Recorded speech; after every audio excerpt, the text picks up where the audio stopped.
விசித்ரா.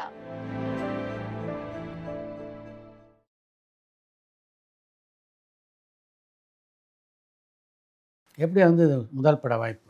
நான் வந்து லேடீஸ் ஹாஸ்டல்னு ஒரு சூப்பர் ஹிட் சீரியல் தூர்தர்ஷனில் பண்ணேன். எனக்கெல்லாம் தெரிஞ்சு பார்த்தீங்கன்னா, அப்போல்லாம் வந்து ஒரு தடவை அது டெலிகாஸ்ட் ஆச்சுன்னு சொன்னா, இப்போல்லாம் வந்து ஒரு டெலிகாஸ்ட் ஆகிற சீரியல நீங்க உடனே அந்த சேனலுடைய இதுக்குள்ள போயிட்டு நீங்க அப்புறம் பார்த்துக்கலாம். ஆமா. அடுத்த தடவை பார்த்துக்கலாம், நாளைக்கு பார்த்துக்கலாம், அடுத்த வருஷம் உடனே பார்த்துக்கலாம். ஆனா அப்போல்லாம் ஒரு முறை டெலிகாஸ்ட் ஆயிடுச்சுன்னு சொன்னா, திரும்ப அப்புறம் பார்க்க முடியாது. அப்போ அந்த அந்த சீரியலை பார்ப்பதற்காக ஈவினிங் வந்து எல்லாம் சீக்கிரம் ஆஃபீஸை முடிச்சுட்டு ஓடுவாங்க.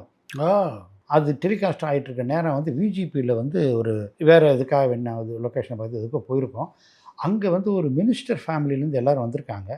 வந்த உடனே ஏதோ பேசிகிட்டு இருக்காங்க, அவசரமாக கிளம்புறாங்க. அப்போ அவங்க சொல்கிறாரு, நம்ம விஜிபியில் அங்கே இருந்த மேனேஜர், எல்லாம் அவசரமாக என்னன்னு லேடிஸ் ஹாஸ்டல் சீரியல் டைம் ஆகிடும்னு சொல்லிட்டு கிளம்புறாங்க. அப்போ சொன்னேன், நான் தான் அந்த சீரியலுடைய டைரக்டர் அப்படின்னோன்னே எனக்கு அங்கே ரொம்ப சந்தோஷமாக இருந்துச்சு. ஏன்னா நம்ம சீரியலை பார்க்குறதுக்காக விஐபிஸு எல்லாருமே அது மாதிரி ஆஃபீஸ் போயிட்டுருக்கவங்க எல்லாருமே வந்து ஆஃபீஸ் டைமில் சீக்கிரம் ஓடுவாங்க. அப்படி ரொம்ப பரபரப்பாக பேசப்பட்ட ஒரு சீரியல். அப்போ வந்து சிவஸ்ரீ பிக்சர்ஸ் மணி ஐயர் சார் அப்பான்னு நாங்கள் கூப்பிடுவோம். உங்களுக்கெல்லாம் ரொம்ப நெருங்கிய ஃபேமிலியிலையும் சரி எல்லாத்துலேயும் நீங்கள் அவங்களோட ஒரே குடும்பம் மாதிரி நீங்கள் இருக்கக்கூடிய ஒரு கேரக்டர்.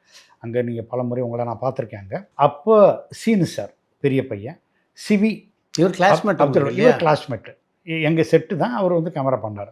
அப்போ அவங்களுக்கெல்லாம் பேசிகிட்டு இருக்கும்போது அவங்க வீட்டில் ஏதோ பேசியிருப்பாங்க போல இருக்குது. அந்த லேடிஸ் ஹாஸ்டல் சீரியல் பார்த்து ஏதோ பேசியிருப்பாங்க போல இருக்குது. அப்போ சீனு சார் வந்து நம்ம புது மனிதனுடைய லாஸ்ட்டு பேட்ச் ஒர்க் பண்ணிகிட்டு இருக்க நேரத்தில் ஒரு நாள் ஷூட்டிங் ஸ்பாட்டுக்கு வந்தார். வந்தவர் என்னை பார்த்துட்டு, எட்வர்டு இந்த மாதிரி அப்பா அவங்கள பார்க்கணுன்னாரு, நீங்கள் எப்போ வர்றீங்கன்னாரு. தாராளமாக வரேன்னு சொல்லிட்டு நேராக போனோன்னு அப்பா என்ன சொன்னாங்கன்னா, ஏப்பா லேடிஸ் ஹாஸ்டல் சீரியல் நீ தான் பண்ணியா அப்படின்னாங்க. ஆமாப்பா நான் தான் பண்ணேன். ரொம்ப பிரமாதமாக இருந்ததுப்பா. உண்மையிலே என்னன்னா அதில் எனக்கு ரொம்ப பிடிச்சது, ஒரு லேடிஸுக்கு பிடிச்ச மாதிரியாக ஒரு படம் அமைச்சா வந்துச்சுன்னா அது சூப்பர் ஹிட்டு. ஸோ அந்த வகையில் நீ வந்து லேடிஸ் மனசை கவர்ற மாதிரி எல்லா சீனும் பண்ணியிருக்க, டேக்கிங்ஸ்லாம் ரொம்ப நல்லா இருந்துச்சு, அந்த கேசட் கிடைக்குமான்னாரு. ஏன்னா ஒரு தடவை பார்த்தா தான் முடிஞ்சு போச்சு, அதுக்கப்புறம் திரும்ப பார்க்கணும் முடியாதாச்சு. அப்புறம் நான் வந்து அந்த ப்ரொடியூசர் பிருத்திவிராஜன் சார்கிட்ட போய் கேட்டு அந்த கேசட்டை வாங்கி கொண்டு கொடுத்தோன்னே அப்புறம் திரும்ப கூப்பிட்டாங்க. போனேன், திரும்ப பார்த்தேன்பா, நல்லா இருக்குது, டேக்கிங்ஸ் நல்லா இருக்குது, ஃபீல் நல்லா இருக்குது, எல்லாம் இருக்குது, நமக்கு ஒரு படம் பண்ணுறியான்னு. ஓகே, படம் பண்ணுறதுக்காக தானே இன்ஸ்டியூட்லேயே படிச்சிருக்கோம், அதனால் நான் பண்ணுறேன் அப்படின்னு தாராளமாக பண்ணுறேன்னு சொன்னேன். ஏன்னா அதற்கு முன்னாலே அவங்க வந்து ஆர்வி உதயகுமாருக்கு ஒரு வாய்ப்பு கொடுத்துட்டாங்க. அதுக்கப்புறம் இவர் தியாகுக்கு ஒரு வாய்ப்பு கொடுத்துட்டாங்க. எல்லா இன்ஸ்டியூட்லேயும் வந்தோம். ஆமாம், எல்லாமே இன்ஸ்டியூட்டுக்கு வாய்ப்பு கொடுத்துட்டு நேரம். அப்போ எனக்கு ஒரு வாய்ப்பு தரேன்னு சொல்லும்போது ஓகேன்னு சொல்லி அப்படி நான் பண்ணது தான் வந்து கிழக்கு வெளுத்தாச்சு. அந்த கிழக்கு வெளுத்தாச்சியில் வந்து அந்த கதை ஓகே ஆனதுக்கப்புறம் யார் ஆர்டிஸ்ட்டாக போடலாம் அப்படிங்கிற மாதிரி ஒரு இது, அதில் நிறைய சர்ச்சிங் எல்லாம் நடந்தது.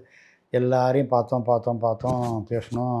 எனக்கு சத்யராஜ் சார் பழக்கம், பிரபு சார் பழக்கம், விஜயகாந்த் சார் பழக்கம், எல்லாருமே எனக்கு பழக்கம் அதுக்கு முன்னால். ஏன்னா இப்போ சந்தனக்காற்று, மனிதன், சத்திய வாக்கில் வந்து பிரபு சார் பழக்கம், இப்படி எல்லோரும் கூட பழக்கம். போய் பார்த்தா எல்லாரும் 1 இயர் மினிமம் 1 இயருக்கு கீழே அவங்கள்ட்ட டேட்டே இல்லை, எல்லாருமே பிஸியாக. ஸோ அந்த நேரத்தில் தான் எப்பா கதை நல்லாயிருக்கு, நம்ம ஆனந்தராஜ் இருக்கார் இல்லையா, அவர்கிட்ட நம்ம வந்து ஒரு சின்ன அட்வான்ஸ் ஒன்று கொடுத்துருக்கோம். ஆனந்தராஜ் வச்சு நீ பண்ணுறியா? அப்போ ஆனந்தராஜ் ஹீரோ இல்லை. ஆமாம், நம்ம வந்து ஒரு ஹீரோவை மைண்டில் வச்சுக்கிட்டு நம்ம படம் பண்ணிட்டோம். சரி ஆனந்தராஜை வச்சு பண்ணலாமா அப்படின்னு சொல்லிட்டு நான் கிட்டத்தட்ட ஒரு வாரம் யோசித்தேன். அப்புறம் யோசித்தேன், ஆனந்தராஜ் நல்ல ஒரு திறமையான ஆர்டிஸ்ட் தான், ஏன் ஆனந்தராஜை நம்ம ஒரு ஹீரோவாக இதில் வந்து நம்ம நல்லா ப்ரொமோட் பண்ணால் நல்லா இருக்குமே அப்படின்னு சொல்லிவிட்டு அப்படி பண்ணது தான் கிழக்கு வெளுத்தாச்சு. அதில் ஆனந்தராஜ் பிச்சு உதறி இருப்பார். இந்த படம் ரெடி ஆகிடுச்சு. ரெடி ஆனோடனே எல்லாருமே பார்த்தாங்க. பார்த்துட்டு டக்குன்னு எனக்கு தெரிஞ்சு ஃபஸ்ட்டு ஷோ ஜிவி சாருக்கு போட்டாங்க. ஜிவி சாருக்கு போட்ட உடனே ஜிவி சார் பார்த்தாரு. அது வரைக்கும் இந்த படம் எங்கேயுமே கமிட் ஆகலை. இன்னும் சொல்லப்போனால் ஜிவி சார் எப்பயுமே சிவஸ்ரீ பிக்சர்ஸ் ஒரு படம் பண்ணுறாங்க, மணி ஐயர் சார் ஒரு படம் பண்ணுறாரு அப்படின்னு சொன்னாலே ஓப்பனிங்கில் கமிட் பண்ணிவிடுவார். ஆமாம், இந்த படத்துக்கு அவர் கமிட் பண்ணலை. ஆனந்தராஜ் ஹீரோ, இது வரைக்கும் ஹீரோ கிடையாது. யாரோ தளபதின்னு ஒரு புது டைரக்டர், அவன் என்ன பண்ணுவான்னு தெரியாது. இந்த 2 பேர் காம்பினேஷனில் அந்த படம் எப்படி வருது என்னான்னு தெரியலன்னு சொல்லிட்டு கூட அவர் அதை கமிட் பண்ணாமல் இருந்திருக்கலாம். நான் மைண்டுக்குள்ளே நினச்சிக்கிட்டது அப்படி தான். ஃபஸ்ட்டு ஷோ பார்த்தாரு. ஃபஸ்ட்டு ஷோ முடிஞ்சோன்னா எல்லாம் டென்ஷனில் உட்காந்துருக்கோம். அப்படியே மணியர் சாரை காரில் கூட்டிகிட்டு போயிட்டார். ஆஃபீஸ் போயிட்டாங்க. நாங்கள்லாம் டென்ஷனாக நான், சீனு சாரு, சிவி எல்லோரும் வந்து ஆஃபீஸில் வெயிட்டிங்கில் இருக்கோம். அப்போ மணியர் சார் வந்தார். வந்தோடனே என்னை கூப்பிட்டாரு. அப்படியே கையில் ஒரு அட்வான்ஸை கொடுத்தாரு. அடுத்த படம் நீங்கள் நமக்கு பண்ணுறப்பா. அங்கேருந்து வந்த உடனே எனக்கு அட்வான்ஸ் என்னன்னா படம் கமிட்டட். 3 ஏரியா, பெரிய ஏரியா கமிட்டட். அந்த நேரத்தில் பார்த்தீங்கன்னா அடுத்த ஷோ போட்டாங்க, ஆல் ஏரியாஸ் கமிட்டட். முதல் ஷோ ஜிவி சார் பார்த்தார், 3 ஏரியா கமிட்டடு. நமக்கு அந்த 11 ஏரியா சொல்லுவோம் இல்லையா, அந்த 11 மீதி எல்லாமே அடுத்த ஷோவில் ஆல் ஏரியாஸ் கமிட்டட். இப்போ இனிமேல் வந்து வாங்கிறதுக்கு ஏரியா கிடையாது எல்லாம். இந்த நேரத்தில் ப்ரிவியூ ஷோ போடுறோம். பார்த்தா நம்ம ஆர்எம் வீரப்பன் சார் வந்து படம் பார்க்குறாரு. ஆர்எம் வீரப்பன் சார் படம் பார்த்துட்டு அவங்க பார்த்துட்டு அவங்க ரசிச்சுக்கிட்டு பார்க்குறாங்க படத்தை. பார்த்துட்டு ஆர்எம் வீரப்பன் சார் சிட்டிக்கு அந்த படத்தை கேட்குறாரு. ஏன்னா சிட்டிக்கு வந்து ஆனந்தராஜ் வாங்கிட்டார். இப்போ அவர் ஆர்எம் வீரப்பன் சார் எனக்கு சிட்டியை கொடுத்தீங்கன்னா நான் வந்து நல்லா பண்ணுறேன்னு சொல்லி, எந்த அளவுக்கு ஆர்எம் வீரப்பன் சாருக்கு இந்த படத்து மேலே ஆர்வம் வந்துச்சுன்னா ஆனந்தராஜை கூப்பிட்டு வச்சு பேசுகிறாரு. இப்போ உனக்கு எந்த அளவுக்கு அனுபவம், நீ ஒரு ஆர்வத்தில் வாங்கியிருக்க, பட் நம்ம கம்பெனி வந்து ஒரு பெரிய கம்பெனி, நம்ம பண்ணணும்னு சொன்னால் அதோடைய இது ரீச் வேறு மாதிரி இருக்கும். நம்ம பப்ளிசிட்டி அதெல்லாம் நல்லா பண்ணலாம். நான் வந்து சிட்டி நான் பண்ணுறேன் அப்படின்னு ஆனந்தராஜ் வச்சுக்கிறார். கொடு, அடுத்த படம் நம்ம கம்பெனியில் நீ ஹீரோ, தளபதி டைரக்டர், அந்த மாதிரி நம்ம ஒரு படம் பண்ணுவோம் அப்படின்னு சொல்லி கேட்குறாரு. ஆனந்தராஜ் கொடுக்கல சார். நான் முதன்னு டிஸ்ட்ரிபியூஷன் வாங்கியிருக்கேன் என் படம், அதனால் நானே பண்ணிக்கிறேன்னு சொல்லி அவர்கிட்ட ரிக்வெஸ்ட் பண்ணி அவரே தான் பண்ணார். அப்படியாக மிகப்பெரிய ஆர்வத்தோடு ஆர்எம் வீரப்பன் சார் சிட்டி கேட்ட படம் தான் கிழக்குவெழுத்தாச்சு. அடுத்தது ஒரு நாள் ரஜினி சார் ஆஃபீஸ்லேருந்து ஃபோன் வரும். ரஜினி சார் இந்த படத்தை பார்க்கணுன்னு கேட்க, இதெல்லாம் வந்து பிஃபோர் ரிலீஸ் படம் பார்க்கணுன்னு கேட்குறாருன்னோன்னா எல்லாம் ஒரே சந்தோஷம். அது ஏன்னா வெளியிலேருந்து ஏங்க சத்யராஜ் சார் எங்கேருந்தோ ஃபோன் அடிக்கிறாரு எனக்கு, என்ன தளபதி ஊர் பூரா உங்கள் பேச்சாவே இருக்குது, என்ன சார் என்ன எது படம் பிச்சிருக்கீங்களாமே, ஆனந்தராஜ் பயங்கரமாக ஆனந்தராஜ் லெவலில் எங்கே போயிடும்ன்றாங்க, நீங்கள் ஏதோ படத்தை வேறு லெவலில் பண்ணியிருக்கீங்களாமே அப்படின்னு சத்யராஜ் சார் என்ன அங்கேருந்து பாராட்டி வாழ்த்து சொல்கிறாரு. அப்போ ரஜினி சார் படம் பார்க்குறான்னு சொன்னோன்னே அப்போல்லாம் 4 பிரிவு தேட்டர் தானே இருக்காமா, 4 பிரிவு தேட்டர், சுப்ரகீத்து, தேவி ஸ்ரீதேவி வேணாம், இந்த மாதிரி 4 தான். காலையில் ஃபோன் வருது, இன்றைக்கி வந்து படம் பார்க்கணும் அப்படின்னு சொல்கிறோன்னா சரின்னு சொல்லிட்டு டக்குன்னு போய் எல்லா தேட்டரும் தேடி பார்க்குறாங்க. எந்த தேட்டர்லேயும் இல்லை, எல்லாமே வேறு கமிட்டட். ஈவினிங் 6 மணிக்கு படம் பார்க்கணும்னு சொல்கிறாரு அப்படின்னு சொன்னால் எல்லா தேட்டரும் வந்து கமிட் ஆகிருக்கு. இப்படி தேடும்போது ஆண்டாள் தேட்டர்னு ஒரு தேட்டர், மனோரமா ஆட்சி தேட்டர், அதை வந்து அவங்க க்ளோஸ் பண்ணுற பிளானில் ஏசியெல்லாம் வேலை செய்கிறத நிறுத்திடுச்சு. சும்மா ஏதாவது ஒரு பார்க்குறதுனா பார்க்கலாம் அப்படிங்கிற மாதிரி வரும்.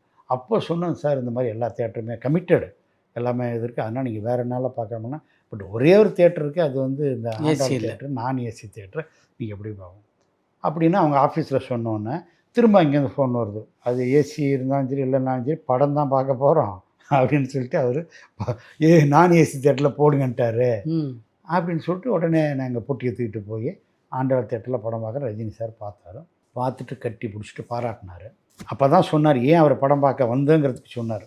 இந்த மாதிரி ஜிவி சார் சொன்னார், படம் பிரமாதமாக இருக்குது, அதே மாதிரி ஹிந்தியில் வந்து பண்ணுறதுக்கு ஒரு நல்ல சப்ஜெக்ட் தேடிட்டு இருந்தீங்க இல்லையா, இதை போய் பாருங்கள் பிரமாதமாக இருக்குது, நீங்கள் ஹிந்தியில் பண்ணலாம் அப்படின்னு சொன்னார். அதுக்காக தான் நான் பார்க்குறதுக்கு வந்தேன். ஆனால் படம் பார்த்ததுக்கப்புறம் நான் ஹிந்தியில் பண்ண முடியாதுன்னு தோணுது. ஏன்னா நீங்கள் செகண்ட் ஆஃப் இன்ட்ரோல் பிளாக்கில் ராஜா கேரக்டர் வருது. தீவிரவாதி என்று முத்திரை குத்தப்பட்ட ஆனந்தராஜ் மினிஸ்டரை கொலை பண்ணுறதுக்காக அலைஞ்சிட்ருக்கிறான். அதுக்காக போயிட்டுருக்கும்போது ஒரு பிரச்சனை ஆகிடுது. அதில் வந்து அவன் காட்டுக்குள்ளே இருக்கான். அவனை பிடிக்கிறதுக்காக ஒரு போலீஸ் ஆஃபீஸர் வர்றார். அவர் என்ன மாறு வேஷத்தில் வர்றாரு, ஒரு மூலிகை ஆராய்ச்சி நிபுணர் அப்படிங்கிற பேரில் வர்றாரு. அவங்க 2 பேரும் அப்படியே அப்படி பார்ப்பாங்க. ஏன்னா இவன் மூலிகை ஆராய்ச்சி நிபுணர் நினச்சிட்ருக்கான், இவன் தான் ஆனந்தராஜ், இவர் டெரரிஸ்ட்னு அவனுக்கு தெரியாது. 2 பேரும் அப்படி பார்ப்பாங்க, அப்படி திரும்புவாங்க, இடைவேளை. செகண்ட் ஆஃப் ஃபுல்லாக இந்த 2 பேருக்கும் டாக் ஆஃப் ஆர் தான். ஸோ செகண்ட் ஆஃப் ஃபுல்லாகவே டபுள் ஹீரோ சப்ஜெக்ட் மாதிரி போகுது. நான் எப்படி டபுள் ஹீரோ சப்ஜெக்ட் பண்ணுறது? சரி, அதுக்கு பதிலா அந்த கேரக்டரை கொஞ்சம் டல் பண்ணலான்னு பார்த்தா, நீங்கள் பண்ணியிருக்க ஸ்க்ரீன் பிளேயில் எந்த சீனையும் மாற்ற முடியாது. 2 பேரும் நீயா நானா நீயா நானான்னு போயிட்டுருங்க. ஒருத்தன் போலீஸ் ஆஃபீஸர், ஒருத்தன் டெரரிஸ்ட். நல்லவன் டெரரிஸ்ட் வந்து முத்திரை குத்தப்பட்ட ஒருத்தன். அவன் மினிஸ்டர் தன்னுடைய தங்கையுடைய சாவுக்கு காரணமான அந்த அமைச்சரை கொலை பண்ணியே தீர்வேன்னு நின்றுட்டுருக்க ஒருத்தன். இவனை எப்படியாவது பிடிச்சி இவனுக்கு வந்து தண்டனை வாங்கி கொடுக்கணும் அப்படிங்கிறதுக்கு இருக்கக்கூடிய ஒரு போலீஸ் ஆஃபீஸர். இந்த 2 பேரோட பாட்டிலே 2 பேருக்கு போட்டி சாங்கெல்லாம் வரும். அதனால் டக் ஆஃப் வார் மாதிரி இருக்குது. 2 பேரும் டபுள் ஹீரோ சப்ஜெக்ட் மாதிரி இருக்குது செகண்ட் ஹாஃப் ஃபுல்லாகவே. அதனால நான் பண்ணலை. அதுக்கப்புறம் ரஜினி சார் எந்தளவுக்கு இந்த படத்து மேலே ஆர்வம்னா கேட்டுக்கிட்டே இருப்பாராம். அவருடைய அந்த மேக்கப் அசிஸ்டண்ட்ஸ்லாம் இருக்காங்க இல்லையா, அவங்கெல்லாம் நம்ம படத்துலேயும் ஒர்க் பண்ணவங்க. அவங்ககிட்டலாம் கேட்பாராம், எப்படி படம் போகுது எப்படி படம் போகுது எப்படி படம் போகுதுன்னு கேட்பார் சார் நம்ம கிழக்கு வெளுத்தாச்சி படத்தை பற்றி. அதுக்கப்புறம் நம்ம அண்ணாச்சி படத்தில் பண்ணும்போது ஏவிஎம் ஸ்டுடியோவில் நாங்கள் ஒரு ஃப்ளோரில் நான் சரத்குமார் சார் கூட ஷூட்டிங்கில் இருக்கும்போது, ரஜினி சார் வேறொரு ஃப்ளோரில் இருக்கும்போது 2 பேரும் நம்ம சரத் சாரும் ரஜினி சார் உட்காந்து அவங்க பேசிகிட்டு இருக்கிறாங்க. அப்போ எனக்கு ஒரு அழைப்பு வந்தது, கேப் இருந்தால் உங்களை வர சொன்னார். கேப் அதுக்குப்பா இருந்தால் நான் வரேன்னு சொல்லிட்டு போய் நாங்கள் 3 பேர் உட்காந்து பேசும்போது அப்போயும் அந்த கிழக்கு வெளுத்தாச்சி படத்தை பற்றி பேசுகிறோம். அந்தளவுக்கு ரஜினி சாருக்கு ரொம்ப ரொம்ப பிடிச்ச படம். அந்த படத்தில் ஒரு முக்கியமான ரோலில் செலக்ஷ்மி தான் நடிச்சிருந்தாங்க. ஆமாம் ஆமாம். ஏன்னா இப்போ இது வந்து ஆனந்தராஜ் நம்ம ஹீரோவை ப்ரொஜெக்ட் பண்ணும்போது ஒரு ஃபுல் ஃப்ளெஜ்டு நம்ம தமிழ் ஹீரோ எப்படி இருப்பாங்க அப்படி வந்து நான் அதில் பண்ணல. அவர் வந்து தன்னுடைய லட்சியத்துக்காக போராடிட்டு இருக்கக்கூடிய ஒரு இளைஞனாக அவர் காட்டியிருப்பேன். அப்படிப்பட்ட இளைஞனை ஒரு சைடாக காதலிக்கக்கூடிய ஒரு ரெக்கார்ட் டான்ஸ்காரி. அப்படி இப்போ அவங்க ஒவ்வொரு ஊர்லேயும் வந்து அவங்க இது பண்ணிகிட்ருப்பாங்க. இப்படிப்பட்ட ஒரு கேரக்டரை பார்த்தோன்னா இவங்களுக்கு ஒரு அட்மிரேஷன் வரும். தன்னுடைய காதலை வெளிப்படுத்துவாங்க. அப்போ அவர் சொல்லுவார், நீ வந்து விவரம் தெரியாமல் நீ வந்து என்கிட்ட வந்து உன்னுடைய காதலை சொல்கிற, இது எந்த நேரத்தில் வெடித்து சிதறலான் இருக்கக்கூடிய எரிமலை, இதில் ஒரு செடி வளர்ந்து அதில் ஒரு பூ பூத்து அது மணக்கும்லாம் எதிர்பார்க்காத, அதனால் நம்ம காதல் வந்து நிறைவேறாது அப்படிங்கிற மாதிரி ஒரு கேரக்டராக சொல்லுவார்.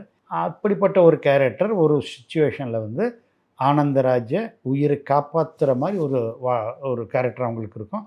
அப்போ ஆனந்தராஜை கொலை பண்ணுறதுக்கு எடுக்கிற முயற்சியில் இவங்க குறுக்க போய் ஆனந்தராஜ் உயிரை காப்பாற்றுவாங்க. அந்த படத்துக்கு அப்புறம் அதே நிறுவனத்துக்காக நீங்கள் பண்ண படம் தான். ஆமாம். அதுக்கப்புறம் கதையெல்லாம் பண்ணிகிட்டு இருக்கும்போது என்னன்னா, எனக்கு சரத் சாருக்கும் ரொம்ப நீண்ட நாளே பழக்கம். புது மனிதனில் உள்ள நடிக்கும்போதே நான் தான் முழுக்க முழுக்க கூட இருந்தேன் இல்லையா, அதனால் எனக்கு அவருக்கும் நல்ல பழக்கம். ஏவிஎம்மில் ஏதோ ஒரு ஷூட்டிங் நடந்துகிட்டு இருந்தது. அப்போ நான் வந்து இன்னொரு நண்பருடைய ஷூட்டிங், அதனால் நான் நின்றுட்டு இருக்கும். பின்னாலேருந்து ஒருத்தர் தட்டினார். தட்டினோன்னே திரும்பி பார்த்தா சரத் சார். சார் என்ன, எங்களெல்லாம் பார்த்தா உங்களுக்கு ஹீரோவை தெரியுமா அப்படின்னாரு. ஏன் அப்படி சொல்லுவீங்க?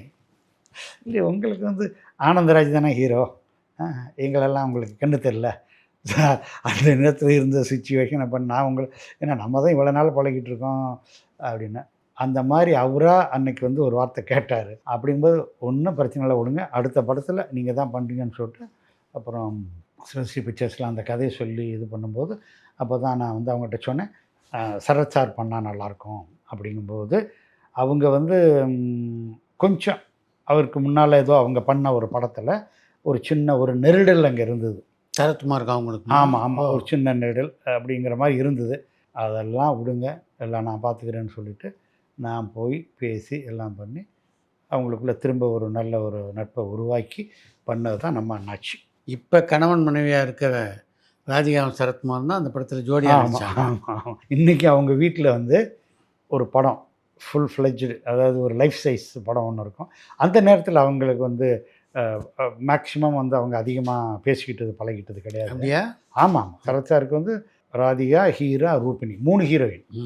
அந்த ஃபஸ்ட்டு 1950s வரக்கூடிய போலீஸ் ஆஃபீஸருக்கு ரூபினி அவங்க தான் ஹீரோயின். அதுக்கப்புறம் தான் அவர் இறந்துடுவார், அவங்களும் இறந்துடுவாங்க. 2 பேர் இறந்ததுக்கப்புறம் அந்த சின்ன பையன் தன்னுடைய அப்பாவை எவன் கொலை பண்ணானோ அவனுடைய வயிற்றில் வந்து ஒரு எரிஞ்சிட்டு இருக்க கொல்லிக்கட்டையை வயிற்றில் குத்திட்டு அங்கேருந்து ஒகேனக்கல் அந்த நீர்வீழ்ச்சியில் குதித்து தப்பிச்சு வந்து ஒரு லாரியில் வந்து ஏறி உட்காந்து சென்னைக்கு வந்து அதுக்கப்புறம் அப்படி வளர்ந்து அவர் கல்யாணம் ஆகும்போது அவங்களுக்கு கல்யாணம் ஆகிறது தான் ராதிகா. அதுக்கப்புறம் அவங்களுக்கு ஒரு பையன். இவர் வந்து அடிதடியல் விட்டு குத்துலேயே வாழ்ந்துக்கிட்டு இருக்கிறாருங்கிறதுக்காக வேண்டி இந்த கலர்லாம் இல்லாமல் பையனை படிக்க வச்சு ஒரு நல்ல இதை கொண்டு வரலாங்கிறதுக்காக வேண்டி லாயராக படிக்க வைப்பார். கோயம்புத்தூரில் லா காலேஜில் படிச்சுட்டு திரும்பி வருவார். அந்த கோயம்புத்தூர் லா காலேஜில் படிக்கும்போது அங்கே ஏற்பட்ட லவ் தான் ஹீரா. அந்த மாதிரி 3 ஹீரோயினு. அந்த வகையில் வந்து ராதிகா மேடம் வந்து அந்த எங்கலேருந்து ஆரம்பித்து அவங்க ஏஜில் வரும்போதும் 2 பேரும் பேராக இருப்பாங்க. ஆக்சுவலாக பார்த்தீங்கன்னா இந்த படத்தில் அவங்க தான் இந்த கேரக்டர் பண்ணணுன்னு ரொம்ப ஸ்ட்ராங்காக என் மைண்டில் நின்னதுக்கான காரணம் வந்து கிழக்கு சீமையில் பாரதிராஜ சார் படத்தில். ஏன்னா அவங்க அப்படி ஒரு எமோஷ்னலான கேரக்டர் பண்ணியிருப்பாங்க. அதனால் வேறு நிறைய ஹீரோயின்ஸ் எல்லாம் சர்ச் பண்ணிட்டு இருக்கிற நேரத்தில் நான் பர்டிகுலராக ராதிகா மேடம் தான் இந்த கேரக்டர் பண்ணணும்னு நான் ஸ்ட்ராங்காக நின்னேன். கடைசி வரைக்கும் அப்படி நின்று போராடி அவங்கள நான் பண்ண வச்சேன். அப்போ அவங்ககிட்ட போய் நான் கதை சொல்லும்போது அவங்களுக்கு ரொம்ப பிடிச்சிருந்தது. அப்போ எப்படி என்ன இதில் நினச்சிங்கன்னா நான் தன் கிழக்கு சீமையில் பார்த்தேன். உண்மையில் எமோஷன் அப்படி ஒரு இது இருந்தது. மற்றபடி ஜென்ரலாகவே இங்கே நல்ல நட்டு. பட் கிழக்கு சீமையில் தான் என் மைண்டுக்குள்ளே ரொம்ப ஸ்ட்ராங்காக நின்றுச்சு. அதனால தான் நீங்கள் பண்ண சொல்லி இது ரொம்ப அனுபவம். சரத் சார் அப்பா புள்ள கேரக்டர் முதல்ல கிரியேட் பண்ணது நான் தான். நம்ம அண்ணாச்சி தான். அதுக்கப்புறம் தான் நாட்டாமை, அதுக்கப்புறம் தான் சூரிய வம்சம், அதுக்கப்புறம் தான் நெறையப்புக்காக, அதுக்கப்புறம் தான் அரசு. சரத் சாருடைய வெற்றி படங்கள்னு பார்த்தீங்கன்னாக்கா அப்பா புள்ள கேரக்டர்கள் தான் அவருடைய மிகப்பெரிய வெற்றி படங்கள் டாப்பில் நிற்கிறது. அதில் முதல் படம் நம்ம அண்ணாச்சி. இந்த படத்தில் இன்றைக்கி பிரபலமாக உள்ள பல இயக்குநர்கள் உங்கள்கிட்ட உதவி இயக்குநர்களாக பணியாச்சு. ஆமாம். பிரபு சாலமன் வந்து என் மச்சான், என் ஒய்ஃபோட தம்பி. என்னுடைய முதல் படத்துலையே என் கூட வந்து ஒர்க் பண்ணணுங்கிற அளவுக்கு ஆர்வம் இருந்துச்சு. ஆனால் நான் வந்து என்ன சொன்னேன், சுந்தர் சி கிழக்கு வெளுத்தாட்சியில் அப்போவே என் கூட வரேன்னு சொன்னாப்புல, எப்பா நானே மணிவண்ணன் சாரை விட்டுட்டு போகிறேன். சங்கர் பச்சான் டைரக்ஷனில் பார்த்திபன் நடித்த அழகி படம் உங்களுக்கு பல அனுபவங்களை கொடுத்த படம் இல்லை? படம் சரித்திரம். இதுக்கு முன்னாடி நம்ம கேள்விப்பட்டிருக்கோம் 16 வயதில் வியாபாரமே ஆகாமல் கஷ்டப்பட்டுச்சு. அதே மாதிரி அழகியும் வியாபாரம் ஆகவில்லை. எத்தனையோ பேருக்கு போட்டு பாட்டியாச்சு, ஒருத்தரும் வாங்கலை. எல்லா ப்ரொடியூசரும் கூப்பிட்டாச்சு, எல்லா டேரக்டரும் கூப்பிட்டு, எல்லாரும் டிஸ்ட்ரிபியூட்டரில் கூப்பிட்டாச்சு, யாரும் வாங்கலை சார்.